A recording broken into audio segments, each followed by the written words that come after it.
திருமண அறையின் மர்ம ஆவி.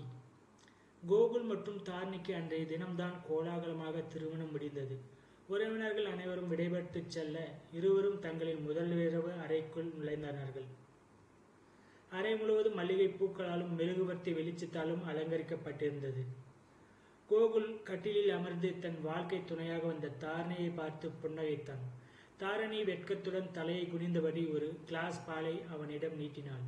இனி நம் வாழ்க்கை ரொம்ப சந்தோஷமாக இருக்கும் தாரணி, என்றான் கோகுல்.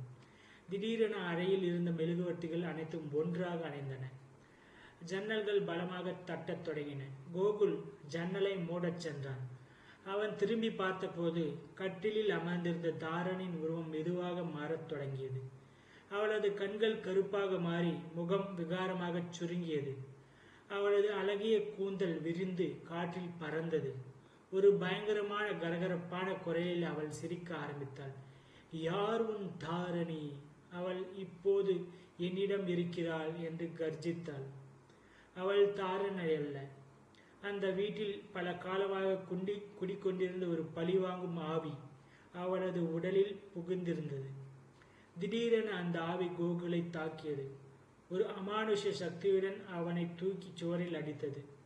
கோகுல் வலியால் துடித்தான். தாரிணி, உனக்கு என்னாச்சு? என்னை விட்டுடு என்று கத்தினான். ஆனால் ஆவி விடுவதாக இல்லை. அவள் அவனை தரதரவென்று இழுத்துச் சென்று பீரோவின் மீது மோதச் செய்தாள். கோகுல் உதவிக்காக அலறினான். ஆனால் அந்த அறை மாயாஜலமாக வெளியுலகத்தில் இருந்து பிரிக்கப்பட்டிருந்தது. அவனது சத்தம் யாருக்கும் கேட்கவில்லை. அவனது சட்டையில் இரத்தக்கரை படர்ந்தது. ஆவி அவனது கழுத்தை நெருக்கத் தொடங்கியது. கோகுல் தன் உயிர் போவதை கண்கூட கண்டான். மூச்சு திணறிய நிலையில் கோகுலின் கை தற்செயலாக ஒரு பழைய மரப்பெட்டியின் மீது பட்டது. அது அவனது தாத்தா விட்டு சென்ற பழைய பெட்டி.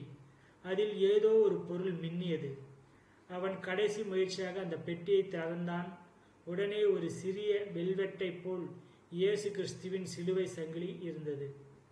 கோகுல் அந்த சங்கிலியை எடுத்து அந்த ஆவியின் முன் காட்டினான். இயேசுவின் பெயரால் வெளியே போ என்று உரக்க கத்தினான். அந்த சிலுவையில் இருந்து ஒரு பிரகாசமான ஒளி கிளம்பியது. அந்த ஒளி பட்டவுடன் ஆவி அலறத் தொடங்கியது. ஆவியால் அந்த புனித ஒளியை தாங்க முடியவில்லை. வேண்டாம், விட்டுவிடு, எரிகிறது என்று ஆவி கத்தியது. கோகுல் தைரியத்தை வரவழைத்துக் கொண்டு அந்த சங்கிலியை தாரணியின் கழுத்தில் அணிவித்தான். ஒரு பயங்கரமான புகையுடன் அந்த ஆவி தாரணியின் உடலை விட்டு வெளியேறது ஜன்னல் வழியாக மறைந்தது. தாரணி மயங்கி விழுந்தாள். சிறிது நேரத்தில் அவள் கண்கள் விழித்து பார்த்தபோது அறை பழையபடி அமைதியாக இருந்தது. கோகுல், எனக்கு என்னாச்சு? ஏன் இவ்வளவு ரத்தம் என்று பயந்து கேட்டாள். கோகுல் அவளை அணைத்து கொண்டு நடந்ததை சொன்னான். இருவரும் அந்த சிலுவை சங்கிலிக்கு நன்றி தெரிவித்தனர். இறைவனின் ஆசியுடன் அந்த அறையில் இருந்த தீய சக்தி முழுமையாக நீங்கியதை அவர்கள் உணர்ந்தனர். பிறகு எந்தவித பயமுமின்றி ஒருவரை ஒருவர் புரிந்து கொண்டு தங்களின் புதிய வாழ்க்கையை அமைதியுடனும் மகிழ்ச்சியுடனும் தொடங்கினர். இந்த கதை எப்படி இருந்தது நண்பர்களே? இது போன்ற கதைகள் உங்களுக்கு கேட்கணும் என்று விருப்பமாக இருந்தால் நம்ம வீடியோவுக்கு ஒரு லைக் பண்ணிட்டு நம்ம சேனலை சப்ஸ்கிரைப் பண்ணிட்டு ஒரு 10 பேர் ஷேர் பண்ணிவிட்டு நல்லா இருக்குன்னு சொல்லிட்டு கமெண்ட் பாக்ஸில் கமெண்ட் பண்ணுங்கள். நல்லா இல்லைனாலும் நல்லான்னு கமெண்ட் பண்ணுங்கள். ஸோ அதுக்கேற்ற மாதிரி நம்ம கதைகளை மாற்றி சொல்லலாம். ஸோ நான் உங்கள் மாணிக்கம். நீங்கள் பார்த்து கொண்டிருப்பது உங்கள் மாணிக்கம் வீப்ஸ் யூடியூப் சேனல். கதை பிடித்திருந்தால் சப்ஸ்கிரைப் பண்ணிக்கோங்க.